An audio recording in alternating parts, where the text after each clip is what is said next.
going on, y'all? This is Ziggy Donut here, and today we're going to be taking off and cleaning the carburetor on my LTZ. And I'm just going to be kind of showing you the way I clean my carburetors and the process I go through. It's not that hard. I'm not going for a full deep clean. Be spraying out the jets and stuff because I'm waiting for some parts to come in, so I just figured I might as well get everything pitch perfect. So first thing you're going to want to do is, I don't have my gas tank on, so that saves me a step. But if you did have your gas tank on, if you have a filter, this gas line's dry rotted, so I wasn't able to take it off there. But I'm gonna have to cut it off because I'm buying some new gas line. But you would take off the hose clamp that's normally there, or if you have one there, pull it off, and then you go on to your next step, which would be to take a Phillips head screwdriver, loosen that up. Alright, now that that's loose, you can should be able to pull it off the motor. Might take a little bit of effort. I'll get back to you when that's off. Alright, now that you have this cover off and the carburetor off four-wheeler, now you need to get the cable out of the carburetor. So, if you have a buddy here with you, that'd actually help. Have them pull the throttle all the way in, but I don't, I'm lonely. So what I'm going to do is that you just push the throttle, and what you're going to do is you're going to want to take that cable, pull it all the way around back to where that opening is on that the gold piece, and then you just pull it out. Then what you're going to want to do is you're going to want to pull that. You can let go of the cable now. You're going to want to push that piece, that gold piece right there. You're going to push that cable through there, and then pull that off there. Now you get that gold piece. You can't lose that, so hold on to it. Alright guys, throttle cable is off and away from the four-wheeler. And okay, so now, next step you're going to do is you're going to want to get a Phillips head screwdriver. Didn't feel like going to get mine. And there are four bolts, and this is the carburetor bowl. You're going to want to take all four of these out. Just easy. And don't use a drill, because then if you strip these bolts out, kinda in a bad place. And if you over tighten them, that messes up the threads. Alright, now we have the bowl and all the bolts out, so you just pull that off like so. I'm not sure if your carburetor is super old and gunked up, then it will be a pain in the butt to get off. Just keep that rubber sealant in there if you can. Then that exposes your jets, okay? So that's your main jet, pilot jet, and I don't remember what the other one was. And these are your floats right there. That controls how much gas comes into the carburetor by that needle valve in there that it's pushing up and down. That controls how much gas comes through this line and into the carb. So if that's clogged in the needle valve, then you have a problem. That would be why your four-wheeler floods easy or anything like that. I had a situation where a piece of dirt got clogged in it, and I had to take it out, all this in there, pull it all out and clean it, because it was overflowing and leaking all over my motor. But my floats, as you can see, they're bouncing, they're fine, they're clean. So I'm not going to mess with that today. If you guys want that, just comment down, I'll do a separate video on it. But what you're going to want to do is you're going to want to take a flathead screwdriver, and you're going to put it, there should be a flat spot for it inside the jets, and you're just going to want to twist those jets off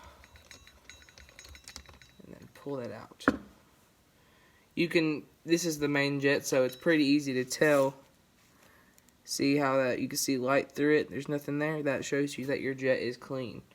And then there's 3 holes right here that you can look through and see that those are clean. So this jet doesn't even need to be touched. And I'm not saying these are all going to be dirty, because I haven't ridden this thing in so long. Now what I'm going to do is I'm going to take out the pilot jet.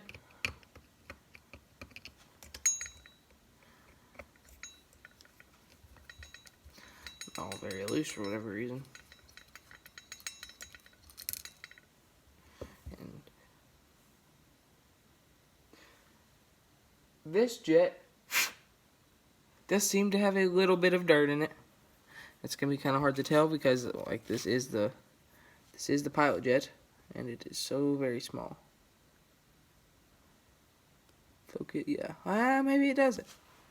But we will clean that one just better be safe than sorry. And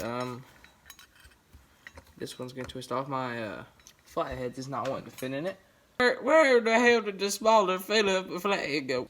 Alright, I found the different flathead, and now we have the medium jet out.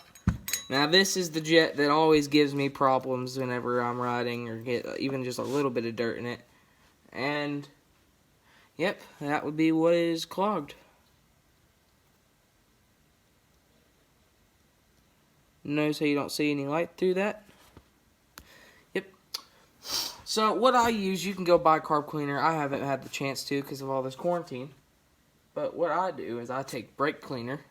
Works just as good, or WD-40, or just gas. You could do really clean gas. Alright, so now you got your brake cleaner. It doesn't matter what, you got your brake cleaner. Doesn't matter what brand or whatever. And you just kind of want to give those nice little pressurized squirt of clean.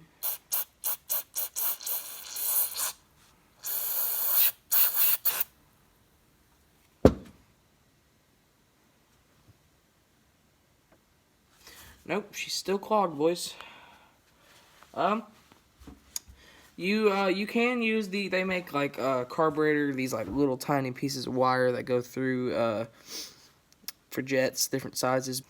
Alright, found a piece of wire and I ended up sticking it in there, and it you can see through it again. So now what I'd do if I were you is I'd just give it another little spray.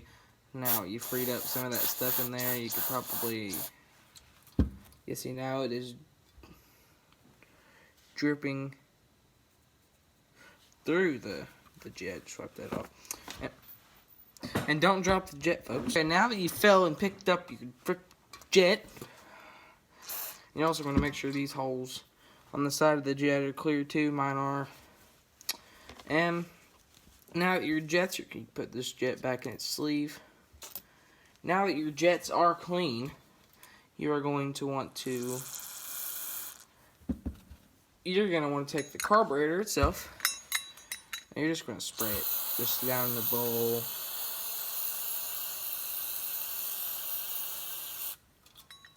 Just going to want to let that soak here for a minute. Alright, now that your jets are back in, you're going to want to take your bowl and you're going to want to put it back on there. It always takes me a minute. I always like to spray off the rubber part so it's easier to maneuver and bend to get into place for this. And it sometimes sticks. Oh, and one thing I advise you to do is I'd spray out your bowl. Just because that can have some dirt in it that'll lead to more jet clogging. I'd just be better safe than sorry. And once that's drained, I'll walking outside, screen dump in the garbage can, and you're gonna dry that out a little bit. Now you're gonna want to, like I just said, we're gonna want to line up the gasket to it's an indentation you'll see when you do it on the carburetor bowl. You're gonna want to flip that around. Am I gonna get lucky? Oh, I just got real lucky. It didn't fall off. A lot of times it'll just fall out. But then you're gonna want to put those 4 bolts back in. Alright, now that your carburetor bolt's back on, you're going to want to go over to your 4-wheeler and you're going to want to put the throttle cable back through this part, and you're going to want to redo all that and remount it with onto your thing with those 2 Phillips head clamps. But for now, that is pretty much all you need to know to clean your carburetor on an LTZ 400. It's not very complicated if you do it the way I did it. I mean, some people like to take off all this and then do it all deep clean, but I just do it to where it needs it. And do the choke sometimes. If you guys have one of these, I'd advise you buy that choke attachment. It's nothing. It's like $15. It's a lifesaver. It does the throttle and the choke pretty. Because they don't come to the factory with them for whatever reason. But thank you guys for watching. I'll see y'all guys in the next one.